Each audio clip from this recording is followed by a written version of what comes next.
In this video, we put the rest of the parts back together.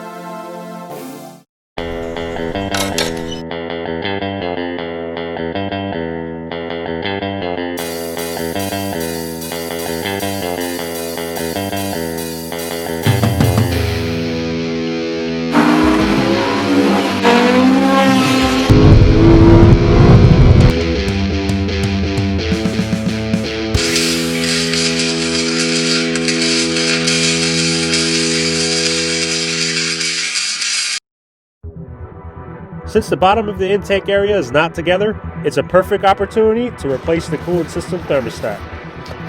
We start by removing the thermostat housing bolts.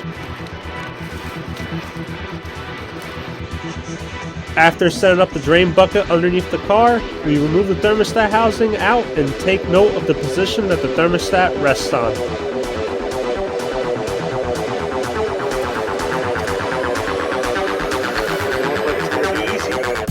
Gonna need some kind of hook tool for that. Using a pick tool, pull off the thermostat. Okay, shouldn't be nothing more to it, so it should just come the fuck out. There you go.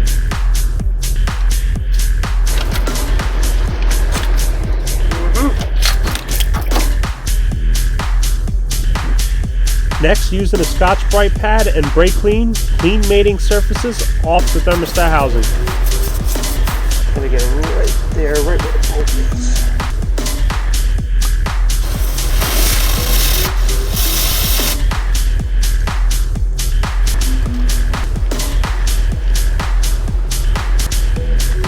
Okay, so we got the thermostat. It's made in Japan. And you got to put the seal. This little guy is gotta go on the top.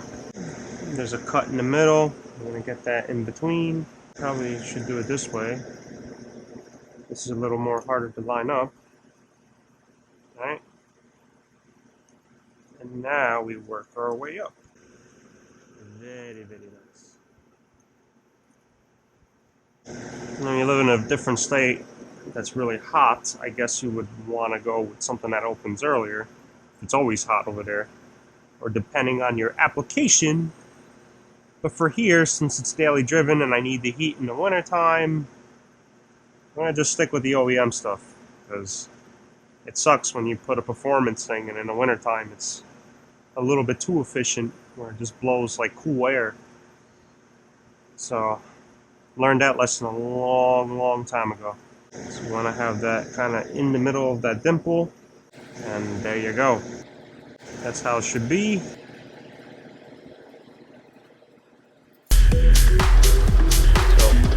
put that in. Line that to where it's got to go in. I see the cut. There's a cut in the block for that too. Into that spot, and you can see exactly that is straight up where that rubber seal, where it says up on the thermostat, that's where that has to match up 100%. I like this because the thermostat doesn't want to stay into position here. You son of a bitch. You son of a bitch. Get in there. And that's how the new thermostat should be sitting into position. Should be in its groove.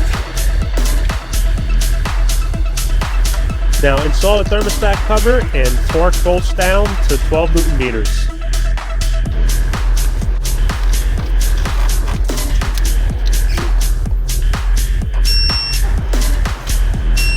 Newton meters. After that's accomplished, can now work on water pumps, so remove old seal and prep mating surfaces with Scotch-Brite and brake clean.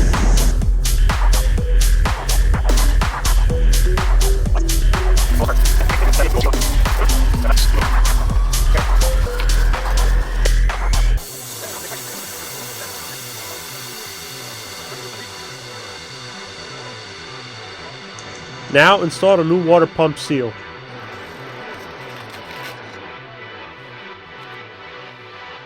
Use new water pump bolts, and by my preference, it's to put a light coating of anti-seize on the bolts.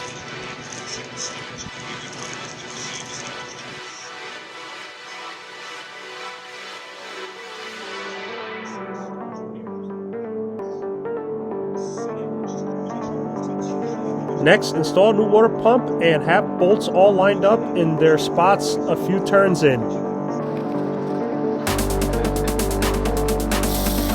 Tighten bolts in a cross pattern and torque down bolts to 22 Newton meters.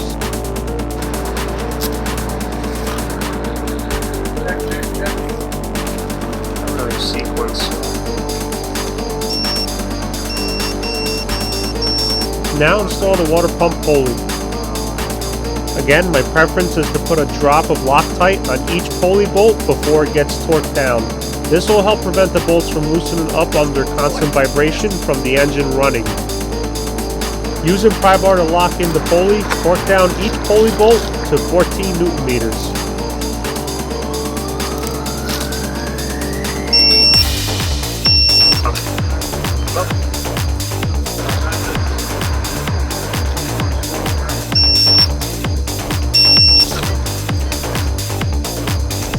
I should have done this before to take it off. See, it's a lot easier. I wasn't thinking. No wonder why they put those holes there. Now install belt tensioner bracket assembly onto the engine and torque down bolts to 44 Newton meters.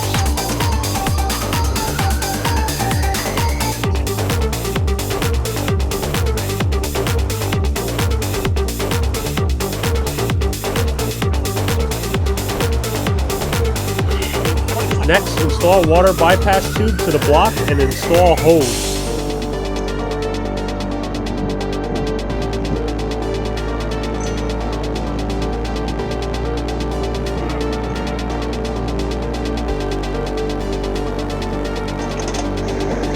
See those? They're made for those hose clamps. Those, like, you know, the ones you squeeze. I still have those, but these do work too. Like, really well. Because they grip the ends nice.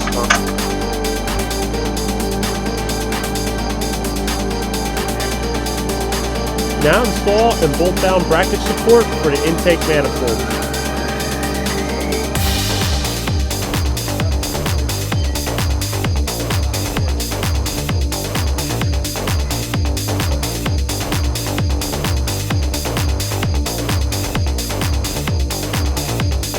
Now install the alternator and torque down bolts.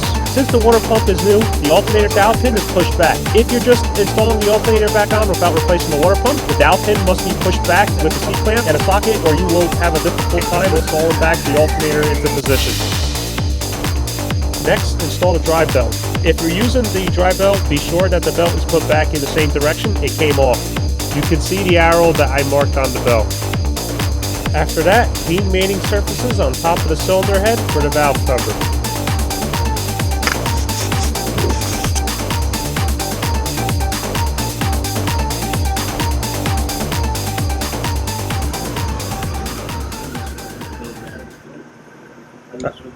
Yeah, that probably makes the cover. I was gonna do my whole cover like the whole cover like that, and I thought about maybe it's too much, you know. It could pull it off, but it's off because like everything is black. Yeah. So that's why I like it. Because the thing is, if I did that orange, it was hard to think about that. And I know the other engines, the older S2000 engines, this cover would be black or something, and I was like, you know. I like the white. Yeah. And they have pearl white, but obviously it's not going to match with the pearl white, you know. It's either like a flat. It's just like gloss white. Yeah. But that breaks that breaks it with that cover. I got to figure out where the PCV valve, I guess it's over here. Man, it's clean inside too. Did a good job. Next, prep the valve cover for its gaskets and new PCV valve. What, this? PCV valve, positive crankcase ventilation valve.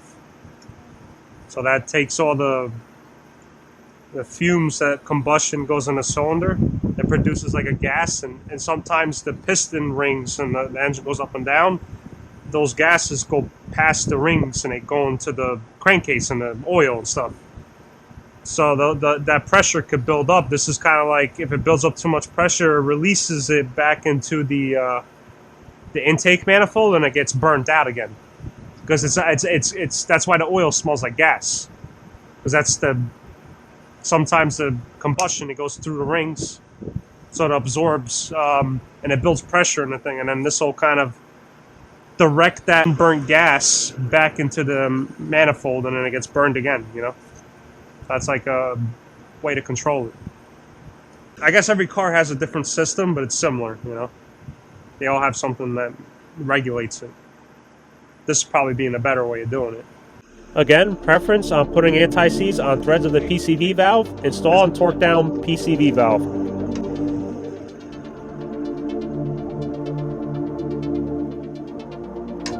Next, carefully install spark plug gaskets into position on valve cover. Since we don't have a special tool for this, using a socket that matches diameter of gasket and carefully tapping it with a hammer.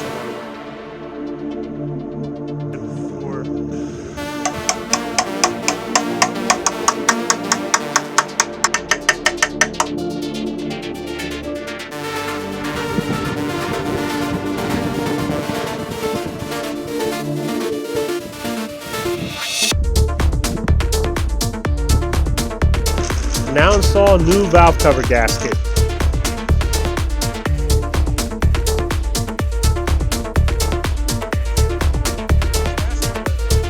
Like, it took almost 15 years for this to go bad. That's pretty good. On a BMW, would have did it like 2 or 3 times. Like, I gotta say, well, that's why this car is pretty good, right?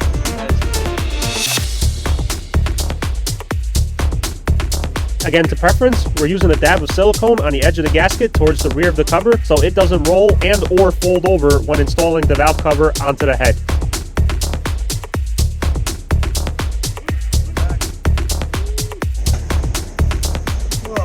It's like slippery with these new fancy gloves. Gotta be careful. With clearing stuff out of the way, carefully install the valve cover onto the engine.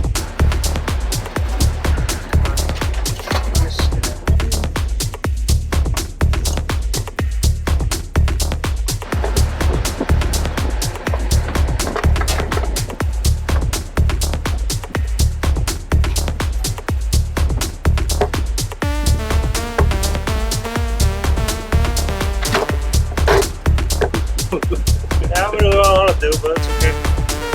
It works.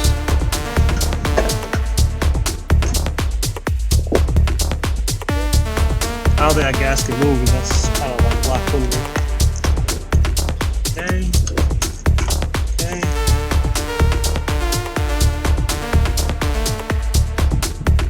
Alright, I gotta put these guys in there.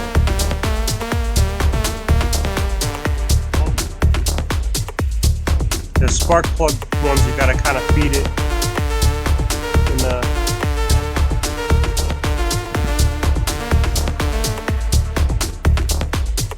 Make sure spark plug gaskets is lipping over the metal sleeves to prevent oil leaking into the spark plug cavities. That should be good. Yeah, should be good. There you go.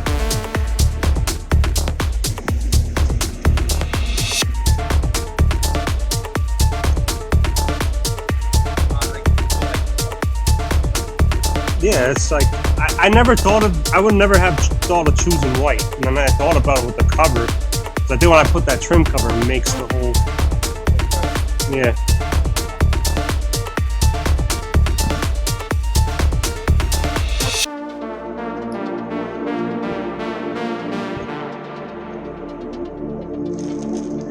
Next, install new head cover washers and seals into their spots and thread in the bolts.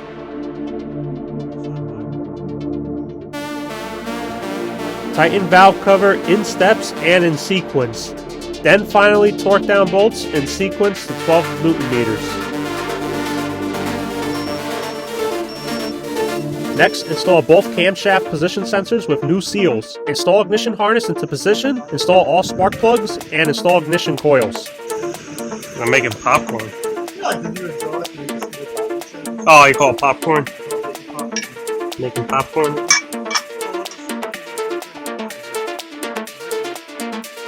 Finally, install ignition cover and tighten Allen bolts good and tight.